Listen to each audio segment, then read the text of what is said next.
Hi, everybody. A very good morning to you. It was a pleasure to sit in on that last debate because we're going to build on it. That was a sort of macro view of what's happening in Saudi Arabia, a view across the nation of their ambition and their plan. We, in this panel, are going to dig down into a very specific project, a really remarkable project, and it is a great pleasure for me to share the stage with Michael Dyke, who is the CEO of the new Murabba Development Company. For those of you in the room like me who probably listen to that title, New Murabba Development Company, and think, well, what the hell is New Murabba? Let's begin there. Michael, you are sitting on top of this incredible project that many people still won't know much about. So just paint me a picture of what is happening. Thank you, Stephen. So New Murabba is effectively part of Riyadh as it is today, but it's an as yet undeveloped part of Riyadh in the northwest corner. So I think the key thing about New Murabba to start with is the fact that it's on planet Earth, it's not remote and detached. And what that means, therefore, is we have this amazing opportunity to create the world's largest modern downtown. And the reason for that primarily is because population demands and growth forecasts for the capital city are going to increase over the next 20 to 30 years, and there is already an issue now which we have to attend to. So New Murabba effectively is going to create over 19 square kilometers of land, 27 million square meters of gross lettable area, and that's made up of a whole raft of different assets, all the normal mixed class assets you would expect in terms of residential, hospitality, entertainment, offices, but equally will contain a core downtown, and that's something that Riyadh doesn't have today.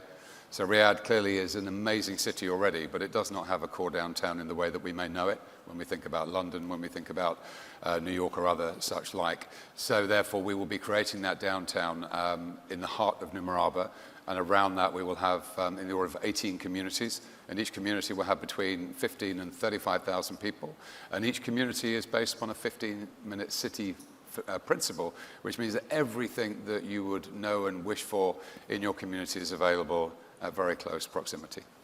What's special about it? I mean, if I were to go, as you do, to investor meetings around the world to try and attract new money to this and get partnerships going, if I were to say, I'm responsible for building a new suburb of Riyadh, I mean, that's not particularly exciting. How do you fire people up? What is special about what you are planning to do? No, well, look, firstly, I actually would beg to differ insofar as having visited the kingdom for 18 months and lived there for 10 months. Riyadh is a very exciting city. It's a city which never sleeps, it's nocturnal, and being somebody who comes from London, it makes London feel sleepy, let me tell you. And what I mean by that is the fact that ultimately we have this vibrant community which is growing.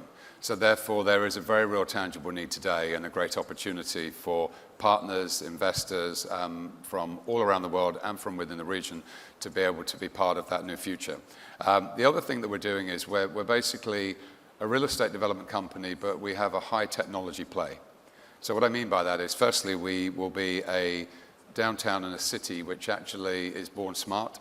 So unlike many of the cities in the world whereby they're having to be retrofitted and adapted, we have the ability to design in at source smart city technologies, which means that we will be able to create an amazing experience for visitors, for people that work there, and for people that effectively come for entertainment. Do you want to, you keep coming back to entertainment, do you want New Murabba to be a sort of beacon for international visitors who come, I don't know whether it be for gaming or for indoor experiential sort of memories?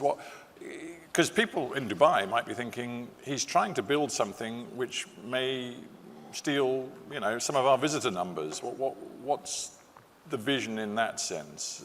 Yeah, so New Murabba is not intended to be competing with theme parks or anything of that nature. If you want to get that kind of fix, you would go to a different location.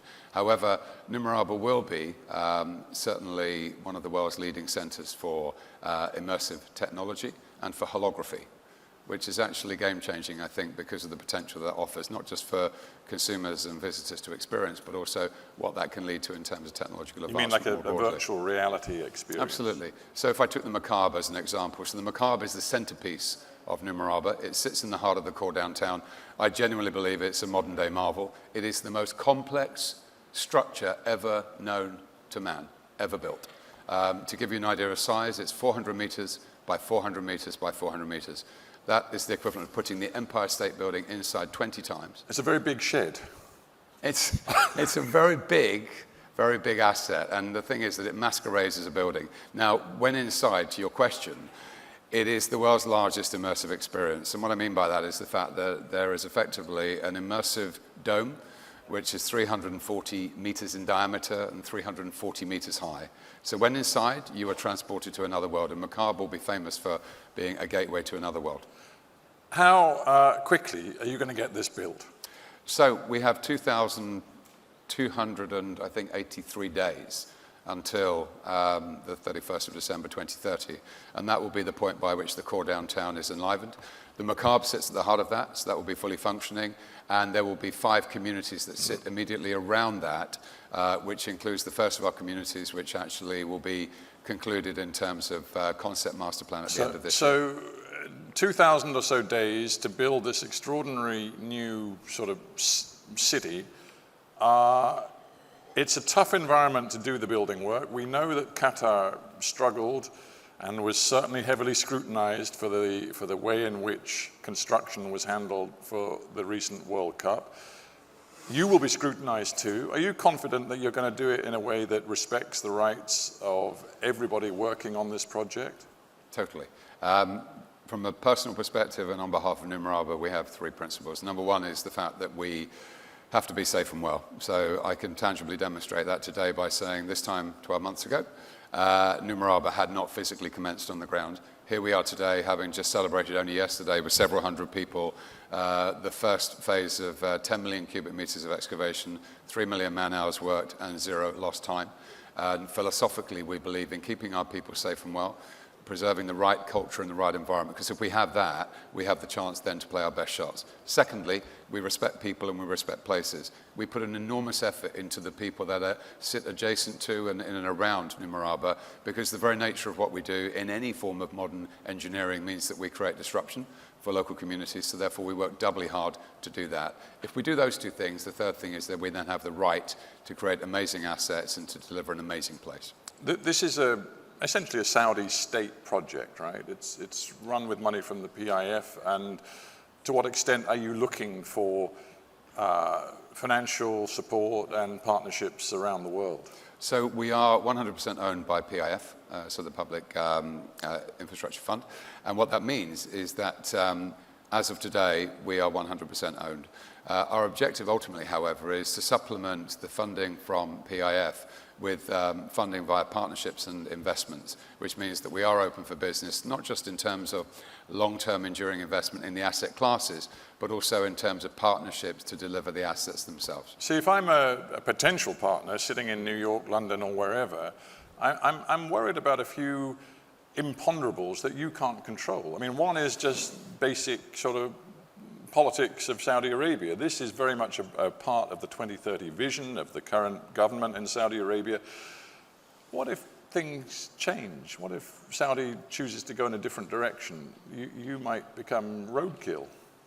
Well, I'm not here to talk about that today, but my sense is that we have enormous support from the kingdom. We are here to activate an incredible vision, and I think what's really important is to say is that Murabba is real, tangible today. It's physically there. It's not something on a piece of paper that is designed out in several years to come or decades to come. And my sense is that we're in a very good place to execute on that vision. It's very tangible, very real, and we have high interest.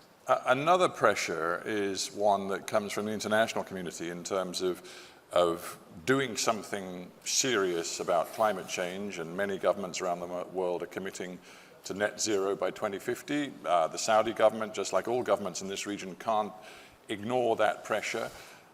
To build in the way you're building in, one of the hottest places on earth might, to some people, strike them as an initiative that doesn't tally with that goal to massively reduce the carbon footprint of humanity across the world.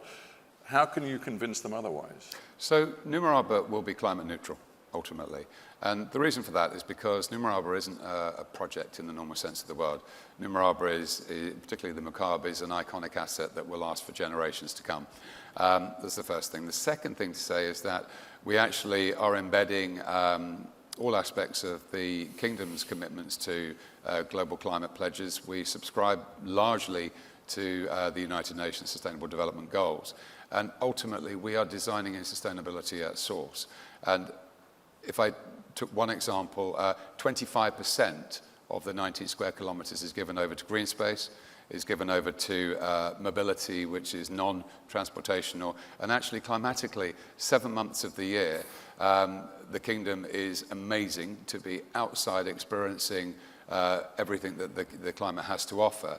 And even in the hotter months of the year, we are curating space within Murabba, which is consistent with the rest of Riyadh. So what that means is we have very clever shading, we have very clever ways in which we can curate the estate so as to cope with heat at any point in time.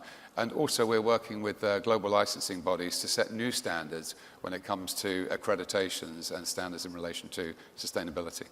Michael, we're almost out of time. So in the time remaining, paint me a vision.